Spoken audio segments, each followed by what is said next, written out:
Hello everyone, welcome back to our channel. Christmas season వచ్చేసింది కదా, so ఇల్లు సర్దటంతోనే సరిపోతుంది మాకు పని మొత్తం. ఇక్కడ మా అత్తయ్య ఉల్లిపాయలు టమాటాలు కట్ చేసి ఇచ్చారు కర్రీ చేయాలి అనేసి, ఎగ్ కర్రీ అనమాట. సో అది అయితే ప్రాసెస్ చూపిస్తాను మీకు, చూడండి. చాలా సింపుల్ గా అయిపోతుంది, టేస్ట్ కూడా చాలా బాగుంటుంది. ఉన్న వాటితోనే చేసేసుకోవచ్చు ఈజీగా. టీవీలో అయితే చందమామ భలే చక్కగా కనిపిస్తుంది. సూర్యగ్రహణం అనుకుంటా పడినట్లు, హాఫ్ మూన్ నుంచి మళ్ళీ గ్రహణం వీడిన తర్వాత ఎలా ఉంటుంది అనేసి వచ్చింది. చూడ్డానికి చాలా బాగుంది కదా. మా పాప పండు అయితే హోంవర్క్ చేసేస్తుంది, మా బాబు అయితే హోంవర్క్ చేసుకున్నాడు. టేబుల్స్ చదవరా బాబు అంటే చదవలేను అని పడుకుంటున్నాడు అనమాట. సో కొద్దిసేపు అయితే వాళ్ళని చదివించాలి. ఇక కూర ప్రాసెస్ లోకి వెళ్ళిపోదాము. ఫస్ట్ అయితే ఆయిల్ కాగిన తర్వాత అందులో కాస్త పసుపు ఉప్పు వేసి ఎగ్స్ని అయితే ఫ్రై చేసుకోవాలి. ఎగ్స్ ఫ్రై చేసుకుంటే కర్రీ చాలా బాగుంటుంది. వేసిన ఎగ్గుల్లో ఒక ఎగ్ అయితే ఒలుస్తూ ఉంటేనే ఆ సగం అయితే పగిలిపోయింది. అయినా పర్లేదులేండి, ఇంకా వీటన్నిటిని ఆయిల్లో అయితే ఫ్రై చేసేసుకోవాలి.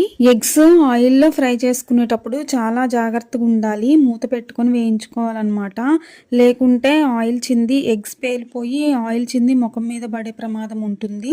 సో జాగ్రత్తగా మూత పెట్టి ఎగ్స్ని వేయించుకోవాలి. ఇంకా ఎగ్స్ వేగిపోయాయి కదా, సో ఎగ్స్ని బయటకి తీసేసేసి అదే గిన్నెలోకి కొంచెం ఆయిల్ అయితే వేసుకోవాలి. ఆయిల్ కాస్త కాగిన తర్వాత అందులోకి ఉల్లిపాయలు పచ్చిమిర్చి వేసుకొని కాస్త ఉప్పు వేసుకోవాలి, కరివేపాకు కూడా వేసుకోవాలి, తగినంత పసుపు కూడా వేసుకోవాలి. మొత్తాన్ని ఒకసారి కలుపుకోవాలి. తగినంత అల్లం వెల్లుల్లి పేస్ట్ కూడా వేసుకోవాలి. అల్లం వెల్లుల్లి పేస్ట్ పచ్చి వాసన పోయే వరకు ఫ్రై చేసుకోవాలి. తరువాత కట్ చేసుకొని పెట్టుకున్న టమాటా ముక్కలను కూడా వేసుకోవాలి. ఇంకా టమాటా ముక్కలు అంతా మగ్గిన తర్వాత అందులోకి సరిపడా కారం అయితే వేసుకోవాలి. కారం వేసిన తర్వాత మొత్తాన్ని ఒకసారి కలుపుకోవాలి. కారం వేసాక 2 నిమిషాల తర్వాత అందులోకి కాస్త వాటర్ అయితే వేసుకోవాలి.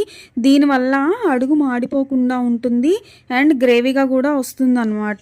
ఇక ఫైనల్ గా ఇందులోకి ధనియాల పొడి, గరం మసాలా వేసుకోవాలి. చాలా బాగుంటుంది టేస్ట్. చూసారా, గ్రేవీ అయితే ఇలా తయారైపోతుంది. టెక్స్చర్ అయితే చాలా బాగుంది చూడ్డానికి. ఇప్పుడు ఇందులో వేయించి పెట్టుకున్న ఎగ్స్ ని వేసుకోవాలి. ఎగ్స్ వేసిన తర్వాత ఒకసారి లైట్ గా కలుపుకోవాలి. ఫైనల్గా మనం ఇంట్లో ఉన్న వాటితోనే ఈజీగా అండ్ టేస్టీగా కూడా ఎగ్ కర్రీ తయారు చేసుకోవచ్చు. ఇలాగా మీరు కూడా ఒకసారి ట్రై చేయండి వీలుంటే. టేస్ట్ కూడా చాలా బాగుంటుంది. ఈజీ ప్రాసెస్ అన్నమాట. ఫైనల్గా కొత్తిమీర చల్లుకొని స్టవ్ ఆఫ్ చేసుకుంటే సరిపోద్ది. ఈ చలికాలంలో వేడి అన్నంలో వేడి కూర వేసుకొని తింటే చాలా హాయిగా ఉంటుంది కదా. ఈ రోజుకి ఇంతేనండి ఈ వ్లాగ్. ఈ వ్లాగ్ మీకు నచ్చితే లైక్ చేయండి, కామెంట్ చేయండి, సబ్స్క్రైబ్ చేయండి.